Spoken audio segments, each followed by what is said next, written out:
Hey everybody, this is a quick video I want to do. I'm taking a quick pause from work. I'm working at home today, so I can take it easy.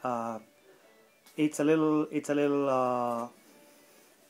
something I want to do. A little bit to diversify from shoot 'em ups, but it's still shoot 'em up related. And it's videos I want to do, which are comprised of one book, one vinyl, and one shmup. All in one. I'm going to present a book, a vinyl, and a shmup. Since we are all culture consumers, and this is three hobbies that I like, and I'm very proud of. I'm mostly proud of my book collection. So if you let me do it, I think it's interesting, and there's a common ground, I think, between those three things. So let me start with the book, okay? It's a little bit geeky, but I think it's very interesting. It is called The Prime Obsession. This book is mainly about Bernhard Riemann. He was a German mathematician, and he lived in the era where Germany, and especially Göttingen, was the mathematical center of Europe. The best mathematicians were active in that era. Then it shifted to France, and then it shifted to England. But back then, it was a very exciting era for mathematics. And he was a sort of a disciple of Friedrich Gauss. In a way, he was very inspired by him, and his obsession, like many other mathematicians, and his main research was number theory, and specifically prime numbers. As the mathematicians are basically pattern researchers, they look for patterns in less in nature, but in the more they make abstractions of any process that exists around us. Let it be. Can be music or arts or physics. Any type of pattern is abstracted into numbers and geometry. And the most interesting part, about primes is that the pattern, the existence or non-existence of pattern in the prime number sequence is considered as the most fundamental and mysterious type of pattern around us ever. And the reason is, since everything around us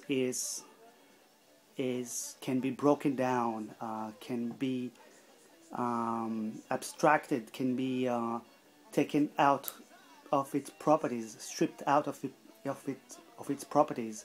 The only thing that we have left are patterns and numbers, and specifically prime numbers, which are the building blocks of any type of numbers.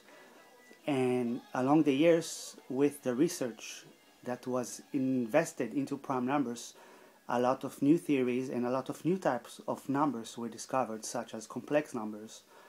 Prime numbers are very exciting because they are the building blocks of numbers. They are like the most fundamental part of mathematics.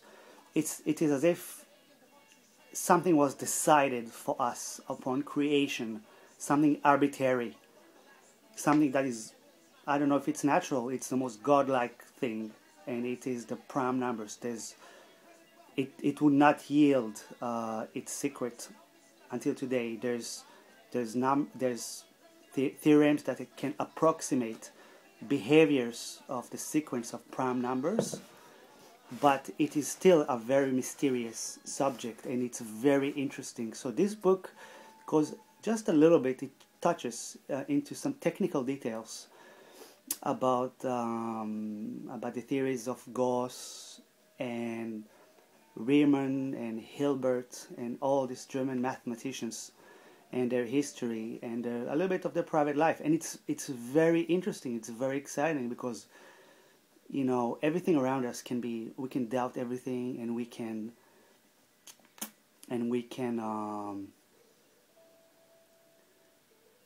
life is a great mystery, but some things out there are real and has been decided already. And and it's less of a question of why, but it's just like a beautiful landscape, and it's very mysterious, and I highly recommend it. It's everybody. I think it's a book for everybody. It's like a page turner. I really like it, and you get also to know the minds of Goss and Riemann, which is amazing. People with such a gift to see things that we cannot see and give us like a taste of their world. So I highly recommend this book. Um,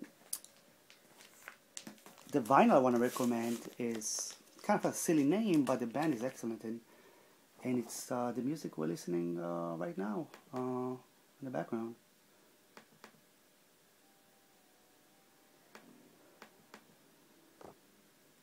And this band is a progressive rock band called shmup. They're from England. Now, any vinyl that I see uh, that is a progressive rock band from the 70s with good artwork on the front, I would definitely purchase, because the music from the 70s, the psychedelic and progressive rock from the 70s, it was a very potent era for music. And when I saw this vinyl, I didn't know this band. Just looking at the back, I was like, okay, a prog rock band that use classical elements. It's got to be interesting. So those vinyls gets to be a little bit expensive because since the music is very good, and there was many good bands with like short circulation of vinyl printing. They're pretty high in demand, but the artwork are just amazing on these vinyls, and the music is just, it's non-compromising. It belongs to a different landscape that doesn't exist anymore in music. So I highly recommend. It's a British prog rock band called shmup. They made several albums, and it's very it's melancholic, progressive. They use some uh, classical instruments, and yeah, I mean, there's something very shmuppy about this music, you know. And game I want to talk about, yeah, it's also a very classic game. Belong to the same. It's a shooter, and it's very classic. It belongs to, if you're talking about books about history of mathematics and number theories and complex numbers and progressive rock, then why not check out Toilet Kids from PC Engine, right? I mean, just look at it. It's the god of shit with holding poop. Toilet Kids, and the artwork on this game and manual. I will show you briefly. It's yeah, I think it's beautiful. It's and it's kind of like it gives testimony to the awesome gaming market that is not there anymore. I mean, they don't make these kind of games like commercially. Specifically, it was specific for of course, the Japanese market. The Japanese market, gave birth to some of the most controversial, or it was not really controversial in Japan. Anything goes here, but it's out there. It's just amazing that they came out with, so I mean, in the same time they came out with like some pervy games and like Steam Hearts. So, but this really pushes the limits, and it's a story about a kid that is being sucked to the world of toilets. You can see it's a big pile of poop everywhere. He's flying. It's a shooter. He flies between big pile of poop, and his job is to clean the toilets. So let me just show you the artwork on this. It's beautiful. I think it's really amazing. Camels and with poop on their eyes, and cactus with poop on it, and you know, he's riding the dog. It's really classy.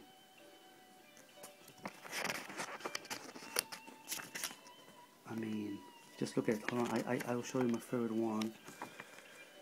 You see, like, just more poop everywhere. And but look at this, man. Look at that, man. It's like half squid, half kid pooping. It's so classy. Now, I don't know how many of you are familiar with this game, but when I heard about it, I was like, wow, man, this is like, I gotta have it. I bought it like a bunch of years ago. And how it does the gameplay, I don't really remember. I just know that it's shit. Literally. No, you know, it's playable. I haven't played it for a while. I need to get back to it. It's playable. You know, and it doesn't matter when you're sucked into the world. I mean, when you're playing this kind of like a unique scenery, you gotta appreciate, you know, the audacity of the programmers. I mean, it's admirable. So, I mean, this is like a centerpiece of my collection. I mean, Toilet Kids, it's a must-have for any PC Engine enthusiast. I mean, it's something that even people who doesn't appreciate shooters or even video games, they'll be like, wow, this is pretty out there. Alright, so yeah, this is my video. I hope, if there's any interest, I hope to do some more videos of this. It's called book, vinyl, and a shmup, you know, because that's my pastimes. I want to make people discover some more obscure elements. Okay, so thank you for watching, and thank you, and come again.